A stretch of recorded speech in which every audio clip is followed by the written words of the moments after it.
जा एगो बात सुन लो का एगो खुशखबरी बा। खुशखबरी का बा बोला ना। हमार शादी सेट हो गई। का डीजे डीजे डीजे ये कौन बीमारी हो गई लो? ई बीमारी ना हो, ई डर हो। लागत है कि तारा सदिया में हमारे डीजे बजावे के पड़ी। डीजे ऐसे मुंह से मत बोला जाए। तो कहाँ से बोली? और सुना सुना यार तो हो गई शादी हमार, हमरा के तू भूल जाइहा, अब करिहा न तू इंतजार। सुना सुना यार तो हो गई शादी हमार, अरे हमरा के तू भूल जाइहा, अब करिहा न तू इंतजार।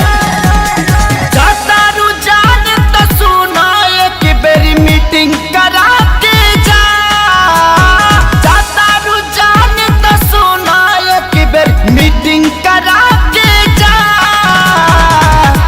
जाए से पगीले ससुरवा अपना सखी से सेटिंग करा के जा जा जा जा। जाए से पगीले ससुरवा अपना सखी से सेटिंग करा के जा जा जा जा।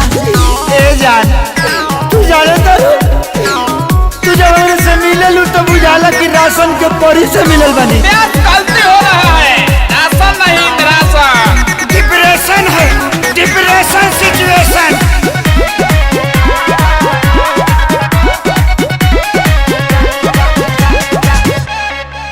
रुका जाके करब कौन फारम, वो खाली बिया का हमरा खानी प्यार कहरे वाली की जाली बिया का का का का।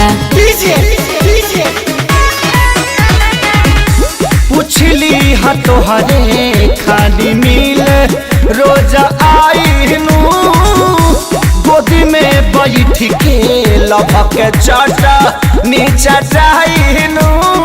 सोझा सोझी लिया के एक बारी डेटिंग करा के जा। सोझा सोझी लिया के एक बार डेटिंग करा के जा। जाए से पगीले ससुरवा अपना सखी से सेटिंग करा के जा जा जा जा।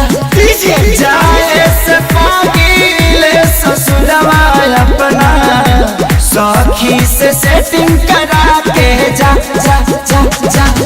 देखो जान तू जा दर तो जा, लेकिन हम सूतम कम दौड़म ज्यादा। यो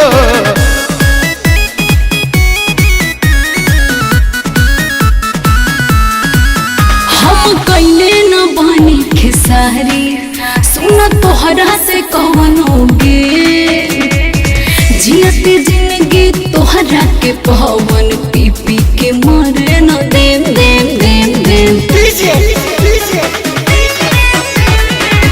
तोहरे नियन लभर यादोराजो के मिले हो, इहे निहोरा ऊपर वाला से करीले हो। सोनू नील कोमल से ये जान चैटिंग करा के जा। सोनू नील कोमल से ये हो जान चैटिंग करा के जा। जाए से पगीले ससुरवा अपना सखी से सेटिंग करा के जा जा जा जा। जाए से पगीले ससुरवा अपना सखी से सेटिंग करा के जा जा जा जा। भगवान तरह के खुश रखस, हम हो कुछ वैरायटी चाहता नहीं। जाए से पगीले ससुरवा अपना सखी से सेटिंग करा के जा जा जा जा।